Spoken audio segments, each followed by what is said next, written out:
Vamos a continuar el día de hoy con nuestra serie en el libro de Hechos. Los Hechos, lo dijimos la vez pasada, no nada más las palabras. Hace un par de semanas platicaba con la abuelita de mi esposa. Es una señora que vive en un pueblito chiquito en México y estaba yo fascinado porque platicaba de todos los remedios caseros que usa para curar lo que sea. Y algunos de esos remedios son increíbles de pensar que funcionen. Yo nada más estaba escuchando y dentro de mí decía, eso no sirve. Decía, por ejemplo, que uno se puede enfermar si se baja de la cama con los pies descalzos y no se pone saliva debajo del pie antes de pisar el piso. Decía, por ejemplo, que si había un mal en específico, que la flor de tal. Y si había otro mal, que un tecito de esto.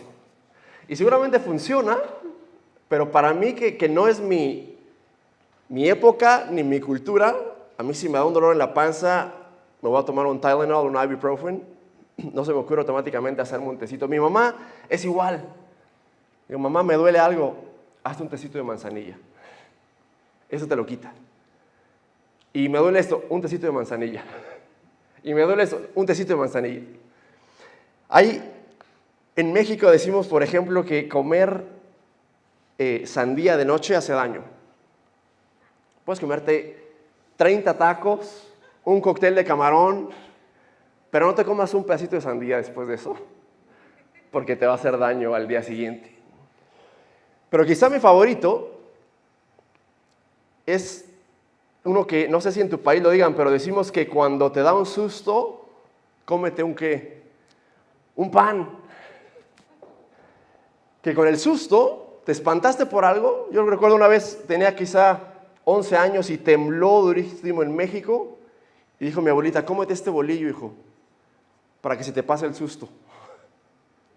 No sé qué magia tiene el bolillo, pero que pasa a la garganta y el susto se mete al pan y llega a la panza y se te fue el susto. Bueno, cosas así tenemos mucho los hispanos y hay cosas a las que tenemos tanta fe y a veces uno se da cuenta, era más la fe que le tenía a la cosa que sea que la cosa misma que funcionaba. Y se siente feo que después de mucho tiempo te digan, eso no sirve. Y te diga un doctor, te voy a comprobar que el pan no tiene ninguna, o sí tiene alguna propiedad para que te cure o no. Cuando hablamos de los hechos de los apóstoles, estamos hablando de un libro que en verdad pasó. Que podemos tener la certeza que hay cientos de miles de copias de cosas que escribieron más de uno y que no podemos estar diciendo nada más, pues lo voy a creer por si es cierto. A veces creemos que la palabra de Dios es mucha fe y olvidamos la otra parte que es, hay muchas pruebas de que lo que leemos existe. Si tú tienes fe en Jesucristo, segundo, es punto y aparte. Pero que hubo un hombre que vino hace un poco más de 2000 años al mundo y predicó y lo mataron en la cruz, es cierto. Y así de loco como el remedio casero, hoy tú y yo cantamos al que está sentado en el trono, al que vive para siempre y siempre sea la gloria. Y alguien que no conoce a Jesús seguramente dijera, ¿y ese remedio de dónde lo sacaste? Y esa locura de que está sentado en el trono, y para ti y para mí es normal hablar de Jesús, por lo menos para la mayoría de nosotros. En las últimas semanas hemos estado hablando de este libro de Hechos, que es la segunda parte escrita por Lucas, es la segunda parte del Evangelio de Lucas. Y una cosa primordial que recordábamos es que en el Evangelio de Lucas y en los evangelios, esos 3 evangelios, el tema principal que habla Jesucristo es el reino de los cielos, el reino de Dios. Cuando uno piensa en Jesús y piensa cuál fue el mensaje primordial de Jesús, lo que se nos debe venir a la mente es el reino de los cielos, es el reino de Dios, es el tema de Jesús. De hecho, te invito un día, si tienes un mes, lee la primera parte de Hechos, que es Lucas. Y cada página y media, en promedio, te va a salir la palabra el reino de los cielos. Página y medio, el reino de los cielos. Y ahí te hace una idea de, ¿cuál fue el tema principal de la historia? El reino de los cielos.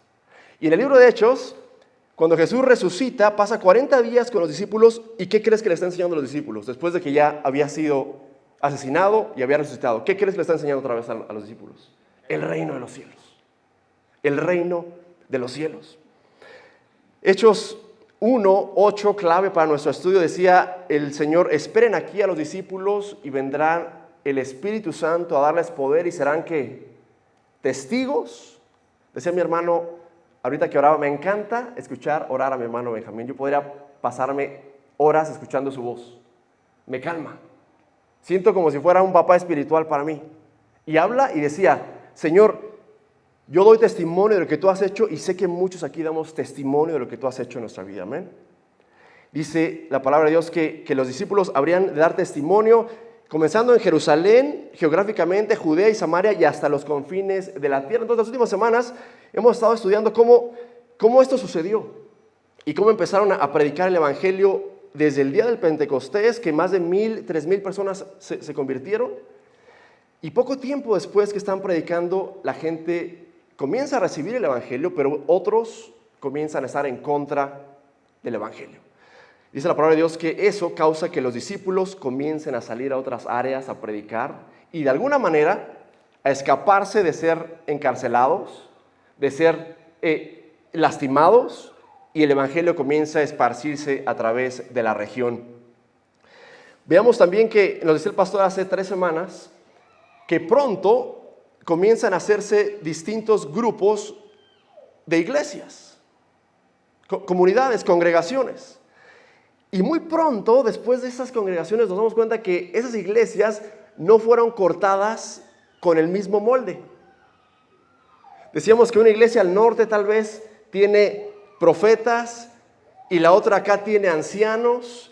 Y una cree en que hay que hacer los rituales judíos y la otra cree que no tienes que hacer nada. En una no se pueden meter los gentiles, en la otra solo los judíos. Y no sé si te parezca una locura y quizás jamás hayas escuchado esta locura, pero a veces las iglesias chocan una con otra. Quizás jamás te ha pasado. Pero a veces las iglesias hablan mal la una de la otra. Quizá jamás te ha pasado. Seguramente, yo sé que no te ha pasado, quizás solo soy yo. Quizá ves las iglesias, dicen, esa está mal, porque no creen en esto y esto y esto, y la cena del Señor se hace así, y las canciones son una. Quizá te ha pasado que hay iglesias que para sentirse más altas, destruyen a la otra para que se vea más bajita. La semana pasada el pastor Jorge: dejemos que Dios sea quien lime a cada persona, a cada iglesia. Y yo lo escuchaba diciendo: ¿me está espiando en la vida? ¿Qué me conoce? ¿Qué me sabe? ¿Qué me sabe que a veces me siento mejor y siento que tengo la verdad? ¿Qué me sabe que a veces siento que soy yo quien tiene que decir a la gente cómo actuar y cómo no actuar? Y tenemos muchas veces este complejo de pensar que Dios nos dio la tarea de corregir y corregir y corregir. Por supuesto que es parte de ser cristiano. Yo espero que mi hermano me corrija cuando me vea gritando de una manera que no debo, tratando a una persona que no debo. Espero, porque sé que me quiere, espero que me lo diga. Pero la vida cristiana no se trata de corregir y corregir y corregir y corregir. De hecho, si de eso se tratara, seríamos como que la policía cristiana. ¿Quién está mal? Ahí está. Y tratamos de cachar el agua del Espíritu en una vasija y controlarla, y nos damos cuenta que se nos va de entre las manos y decimos: ¿y a este cómo lo controlo? Y continúa esparciéndose el evangelio por regiones, en iglesias y grupos distintos. el Espíritu de Dios pareciera que la manera más grande de enfocarte en tu camino con Cristo no es echarle tierra al de junto, sino preocuparte por tu vida primero. Sabiendo que el Señor se va a encargar de quien se tenga que encargar. Pero hay un problema, y estarás de acuerdo conmigo que las enseñanzas de Jesús a veces no tienen mucho sentido.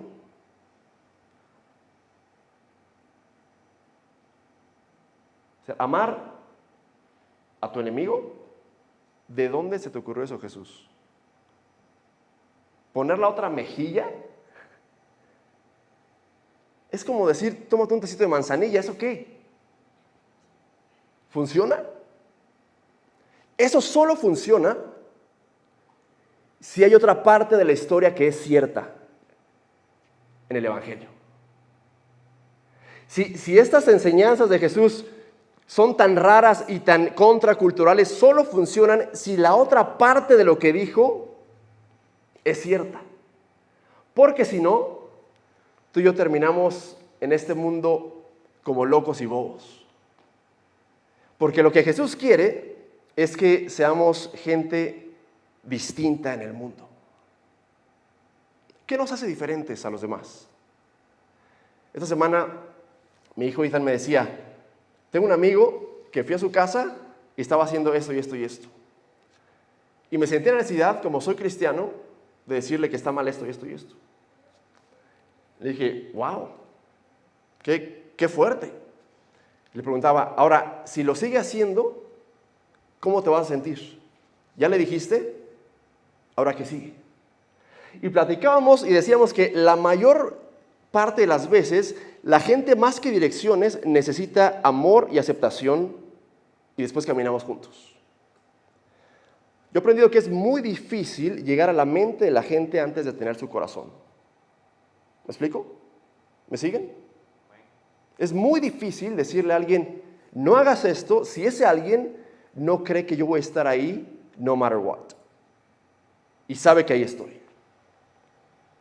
Y la vida nos empuja a lugares incómodos.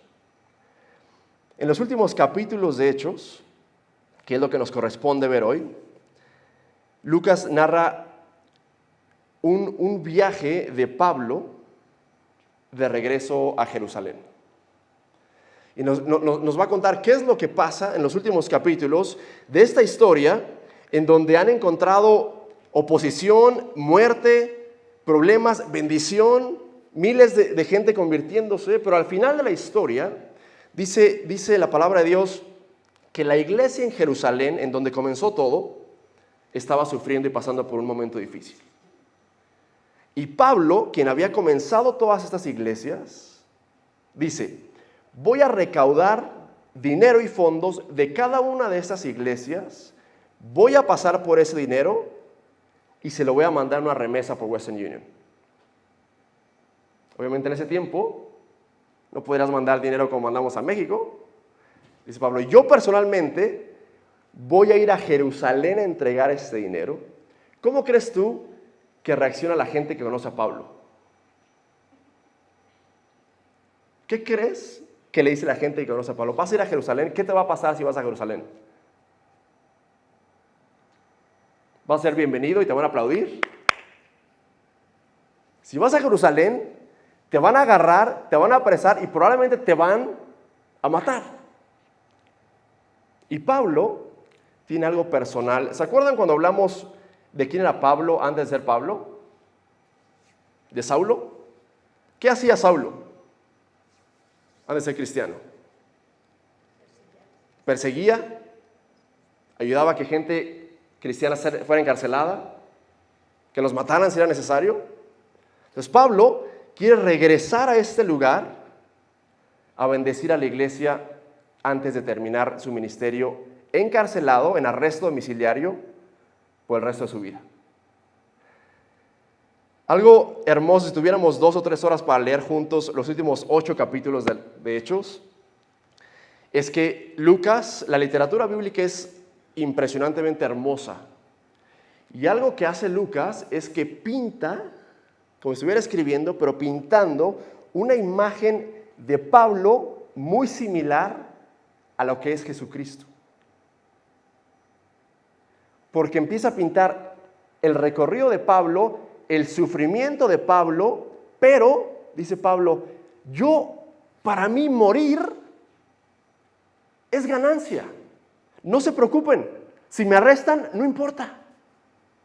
Es más, lo considero un honor morir por el Evangelio.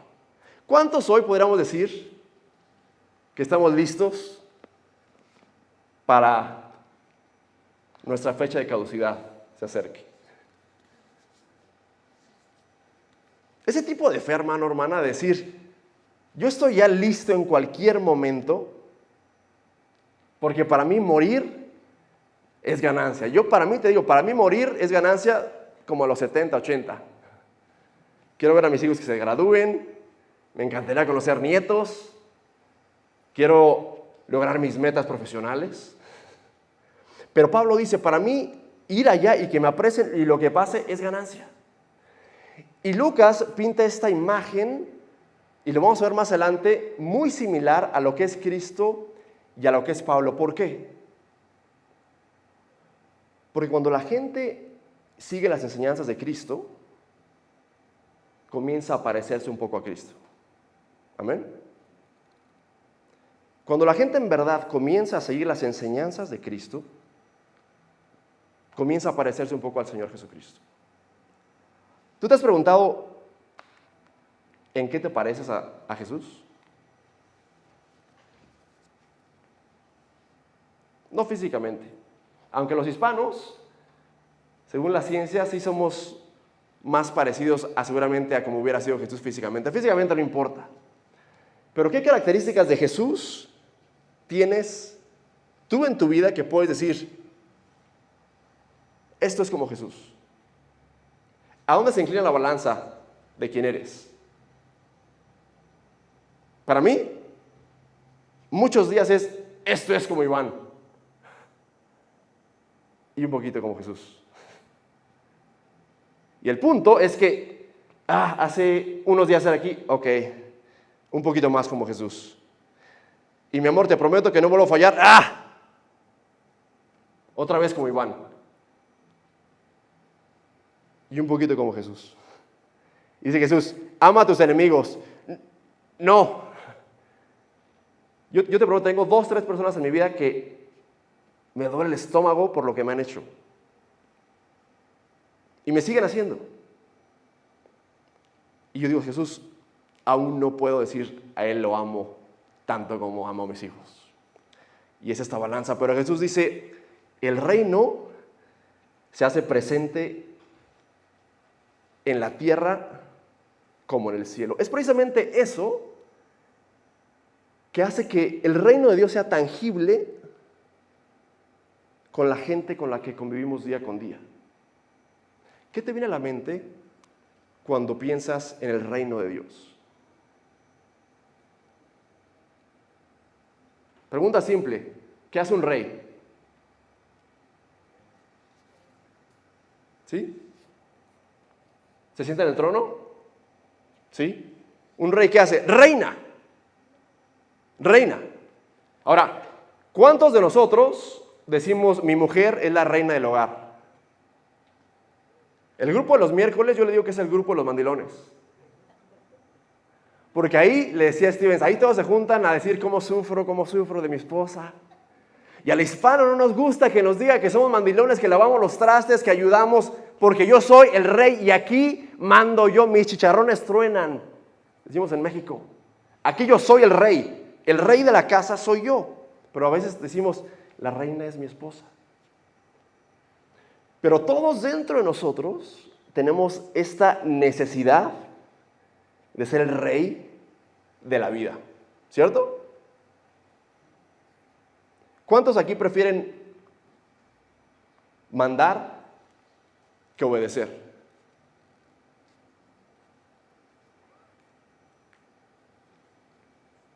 ¿Habrá alguien que sea muy sumiso y que diga, yo obedezco todo lo que me digan?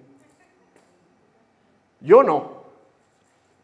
Y menos si creo que el que me manda no tiene ni idea de lo que me está mandando a hacer? ¿Has tenido un jefe que solo porque es jefe manda? Mi papá decía de pequeño, hijo, hay quienes nacimos para mandar y los que nacieron para obedecer. Y eso, ¡ay! Y ojalá que a mí me toque de los que son para mandar. Porque todos tenemos en nosotros esta necesidad de estar en control de lo que se hace y de lo que se dice y de la vida. Pero el reino de los cielos es que en verdad Jesús reina sobre cada cosa que haces en tu vida. Ese es el reino de los cielos siendo tangible. Dice el pastor la semana pasada, la iglesia no es el fin, es el medio para llegar a ese reino de los cielos. La idea es que la iglesia, cuando está cerca del mundo, el mundo vea un poquito de cómo es el reino de los cielos. Hay gente aquí que viene porque dice, me gusta cómo mi cuñada le habla a sus hijos. Y sé que es cristiana. Es todo, ¿eh? Es todo lo que hay gente aquí que ha venido solo porque dice, me gusta que mi cuñada educa muy bien a sus hijos y es cristiana. Quizás un pedacito del reino de los cielos en cómo se debe educar a un hijo o una hija. O me gusta cómo se llevan entre ustedes. Ahora, hay lo mismo. No voy porque son una bola de hipócritas. Sí, me gusta mucho cómo eres, cómo vives tu vida, pero hay quien dice, no voy, porque este dice que cree, y si supieras lo que hace. Esta semana platicaba con un amigo y decía, es increíble la cantidad de gente que tiene dobles vidas. Y platicamos con un amigo muy querido. Y me decía, andaba con esta otra chava por 3 años. Es increíble cómo cubrimos 2 vidas. Y el reino de los cielos es precisamente algo que me cambió por completo la manera de ver a Jesús es esto. La palabra de Dios no habla primordialmente de que el cielo es un lugar al que vamos, sino el cielo es un lugar que viene.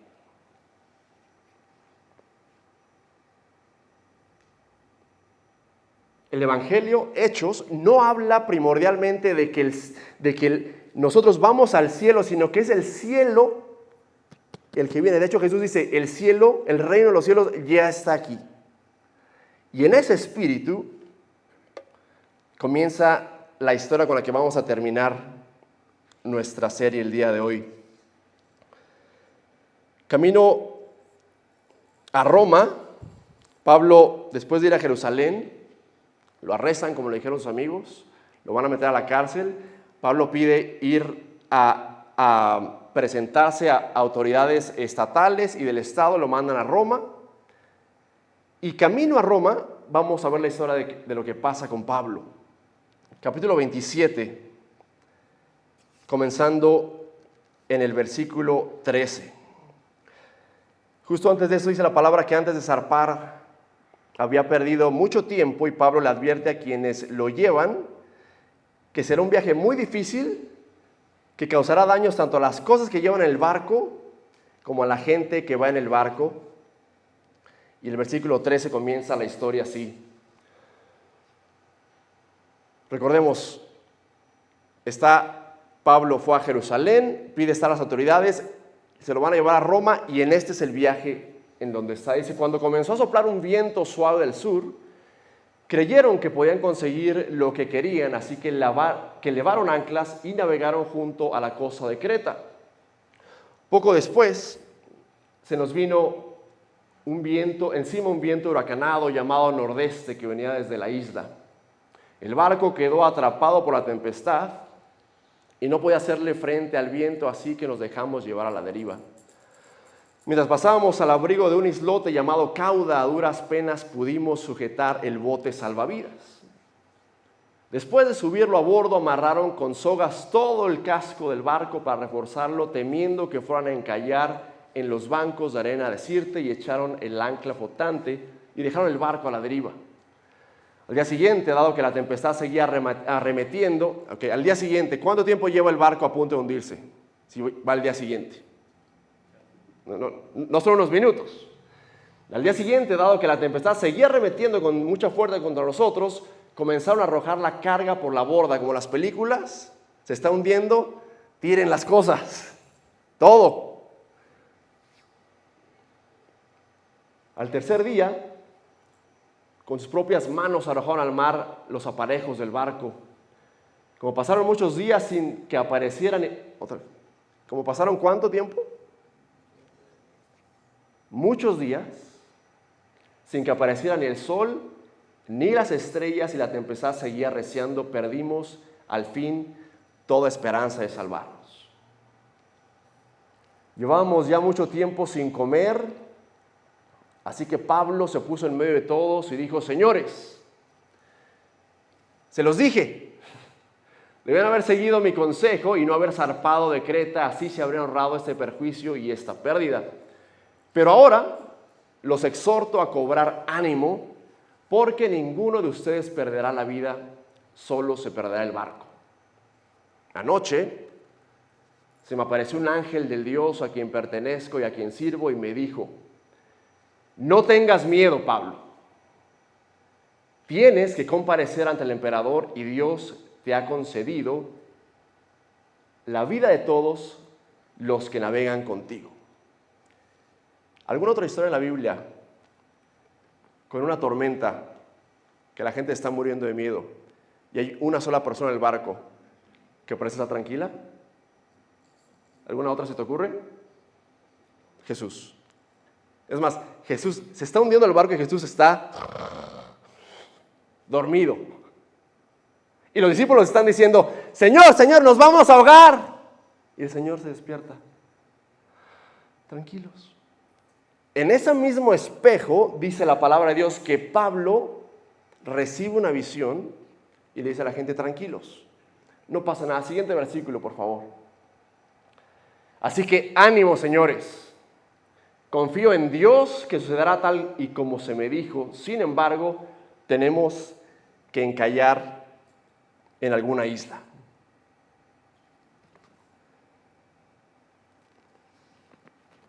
Es la palabra que Dios utiliza y la frase más a menudo en toda la Escritura, que es: no tengas miedo. No tengas miedo. Dios sabe que el ser humano tiende a tener miedo. ¿Y cachaste qué decía cuando ya tiraron toda la borda? Que decían: perdieron ¿la qué? La esperanza. Ahora, yo nunca he estado en un barco de esos. He estado en un crucero. Un crucero en donde te tratan como rey. Canchas de tenis, albercas, comida. Pero en un barco que está a punto de estrellarse, jamás. Ayer llevé a mi hijo a pescar y me pregunta: ¿alguna vez has ido a pescar en el mar? Le dije: claro, el papá experto, yo sé lo que estoy haciendo. ¿Y cómo te fue? Me la pasé vomitando 4 horas en el barquito. Pero sí sé cómo pescar. Y Pablo es el único en el barco que está tranquilo y les dice: cobren ánimo, porque lo que yo sé que Dios me dijo va a pasar. ¿Cómo conciliamos una historia en donde parece estar todo perdido y hay una persona que tiene la fe de decir: yo sé que mi Dios puede hacer esto?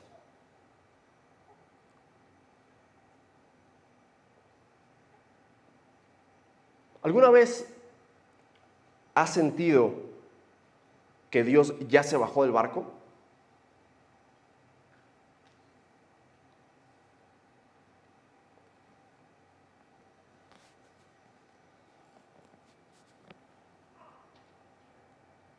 Que ya no está.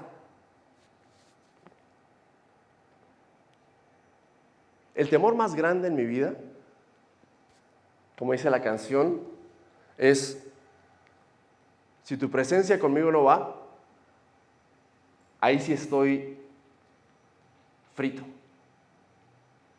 Pero hay un hombre que está en el barco, que sabe lo que Dios tiene para él. ¿Y sabes qué es lo que Dios tiene para él? No es el crucero. En cuanto lleguen, lo van a encarcelar otra vez. Y Dios dice: así va a ser la vida en ocasiones cuando decides seguirme a mí. Cuando hablamos del reino de los cielos, no hablamos tanto de que invitamos a que Dios intervenga en nuestro plan de vida, sino tratamos de entender qué está haciendo Dios en el camino y nos unimos al plan de Dios en esta maravilla que es compartir el Evangelio. Yo te confieso que yo viví una tormenta en mi vida de años.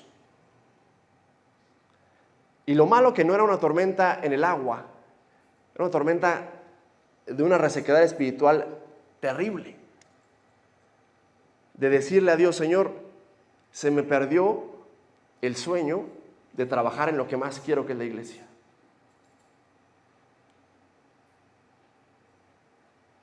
Y me hace pensar en esta historia, que yo quisiera que las tormentas fueran de horas o de minutos. A veces son de días, de meses, de semanas, de años. Y en esas tormentas, si perdemos de vista lo que Dios ha prometido, es muy fácil que el miedo se apodere de nosotros. Quiero terminar con esas 3 cosas. Cuando hablamos de que el reino de los cielos viene a Lubbock, Texas. El reino de los cielos viene a tu casa. Estamos luchando contra una mentalidad escapista de decir: todo va a estar muy bien el día que lleguemos allá con Él. Jesús dice: no.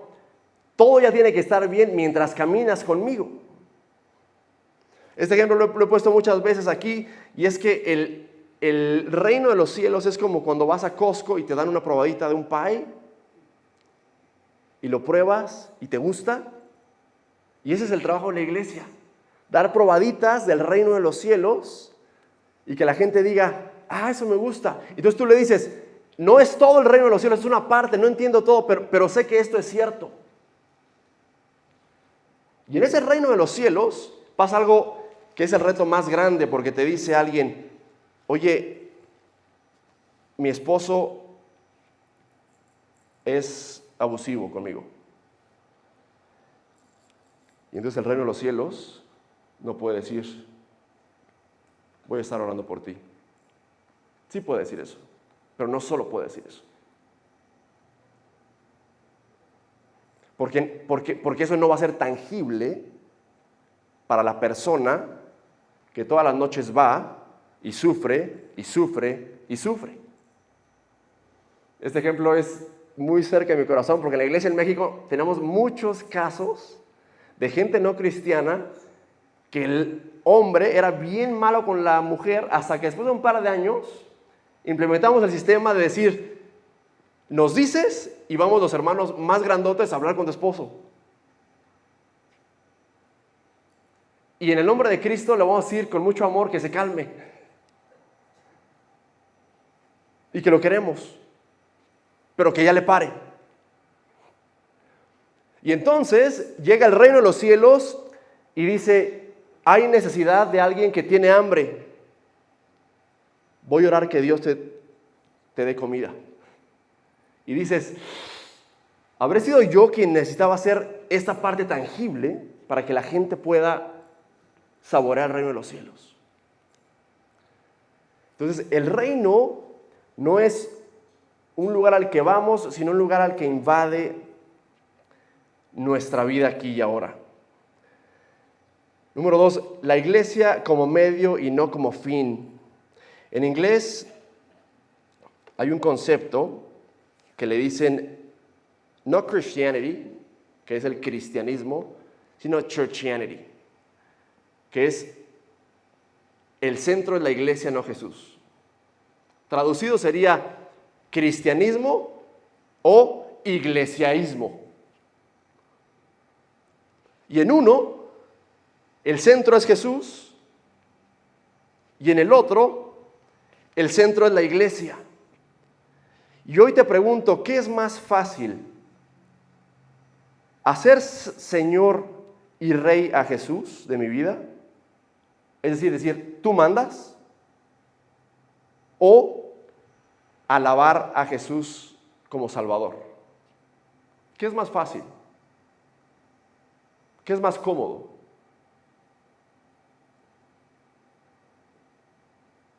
¿Qué es más cómodo? En nuestra cultura es mucho más cómodo hacer a Jesús el Rey al que alabo el domingo por la tarde. Pero el lunes en la mañana me toca ir a chambear y es muy difícil decir, Señor, tú me dijiste que ame a mis enemigos. ¿Cómo le hago con mi trabajador que me quiere poner el pie y me quiere tirar cada vez que me ve?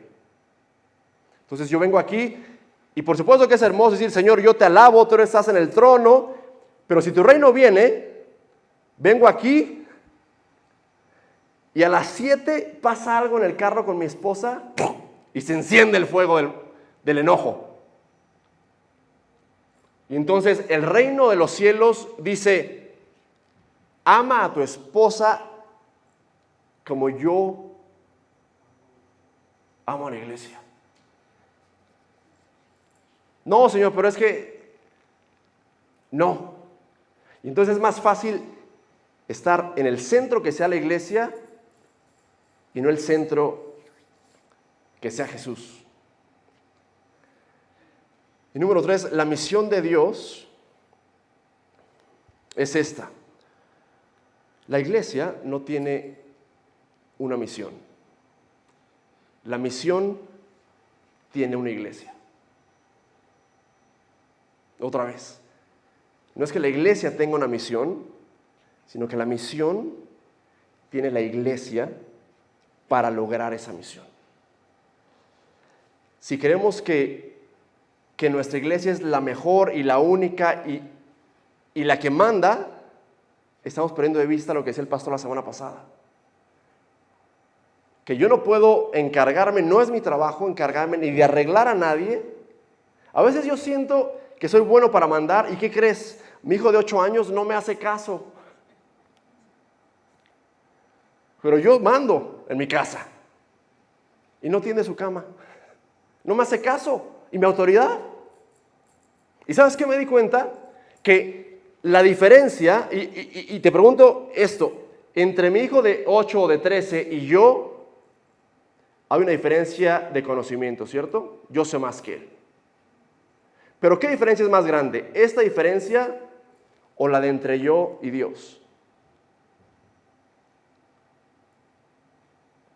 La diferencia entre mi hijo y yo es mínima comparado con lo que yo no sé que hace el Espíritu Santo de maneras impensadas.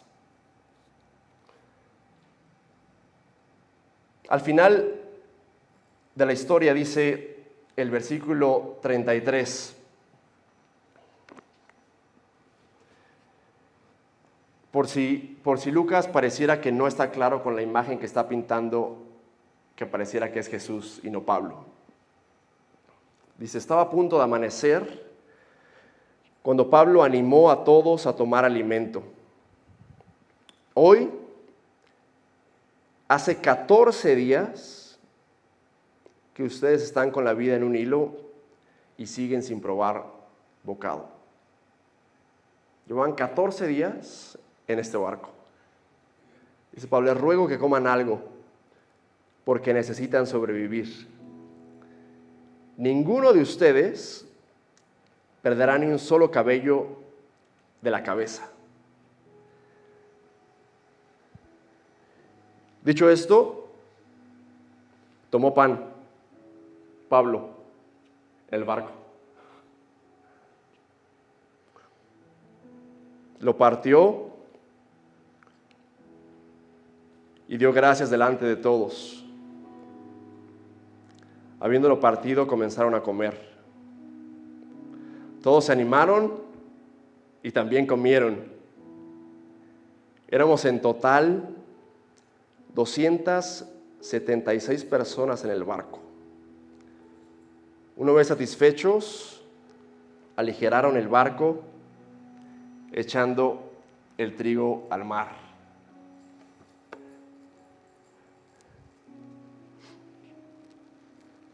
¿Tienes miedo? Cómete un pan.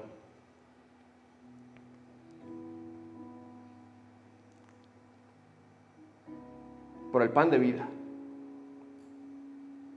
En medio de los 14 días que llevan, Pablo regresa al centro de lo que es todo. Y dice, hagamos lo que hizo el Señor. Ninguno de ustedes va a morir. A veces cuando leo historias como estas, me gustaría decirte, el Señor me dijo esta mañana que lo que estás pasando se va a acabar hoy. Me gustaría decir eso, me gustaría tener ese poder, este oído de decir, Dios me dijo esto. Y no lo sé. No sé si tu tribulación va a durar un día 14, un mes, un año o 2. Lo que sí sé es que Jesús prometió que al final de todo, ni un pelo vas a perder cuando estés con Él. Eso sí sé. Y en ese momento en donde el reino de los cielos sea completado en su totalidad, sabremos que valió la pena. Yo te invito, el día de hoy vamos a tomar la cena del Señor juntos. Y lo que te voy a invitar a hacer es que hay 2 estaciones en la parte de atrás del auditorio. Que nos pongamos en pie en este momento, por favor, y que pasemos a cualquiera de las 2 estaciones y nos quedemos alrededor de esa mesa en donde vamos a participar todos juntos. Ahí en la estación está una copita que arriba tiene un pedazo de pan.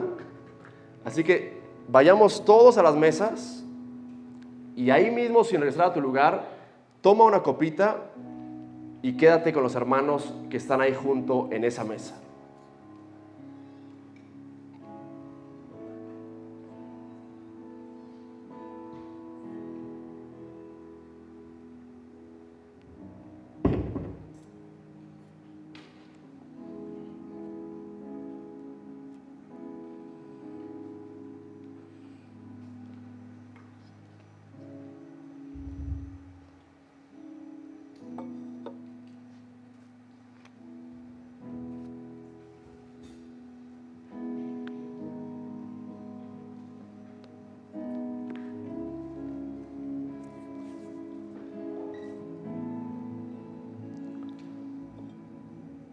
Por cierto, esta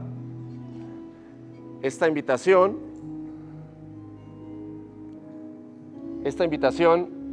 es para todos los que estamos aquí el día de hoy. Si quieres participar, eres bienvenido a participar. No hay restricciones en quién puede y en quién no puede.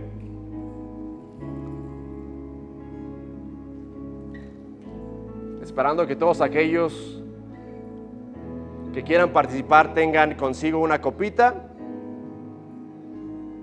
Normalmente tendemos a pensar que la Cena del Señor es un momento solemne, lo cual lo es, y pensamos que es un momento personal, lo es, pero también es un momento comunal.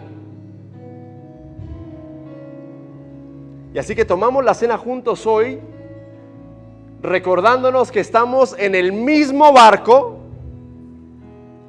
y vamos hacia el mismo camino.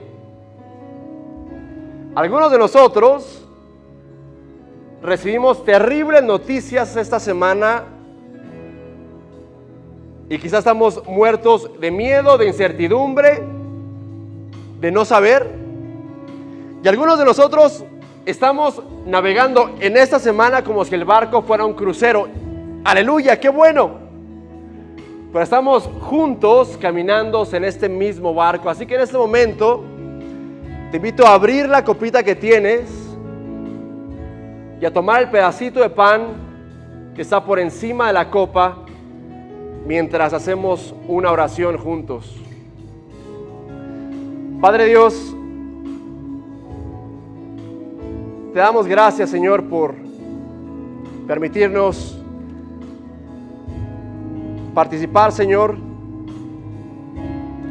de este momento, Señor, en donde recordamos que no caminamos solos, Padre Dios, que tú estás al centro de todo, Señor. Dios, partimos el pan como una familia que te ama, que quiere buscarte, Señor, que quiere conocerte más y más, Señor. Dios, estamos tratando de entender de qué se trata esto de ser iglesia, Señor. No pretendemos saberlo todo, Señor, sino te pedimos que tú en tu Espíritu nos guíes y nos acompañes, Señor. Al mismo tiempo, Señor, tomamos este jugo que representa la sangre de nuestro Señor Jesucristo que fue derramada en la cruz, Padre Dios. Y es ahí, Señor, en donde nuestros pecados fueron perdonados y lavados. Señor, yo te pido que nos ayudes a creer que eso es cierto, Padre Dios. Para aquellos que luchamos con la culpa, que se quede en la cruz, Señor. Para los que creemos que la cruz no es suficiente, Señor, danos la certeza de saber que tú has hecho el sacrificio suficiente, Padre Dios, para que podamos ser libres y caminar en esta libertad contigo, Señor.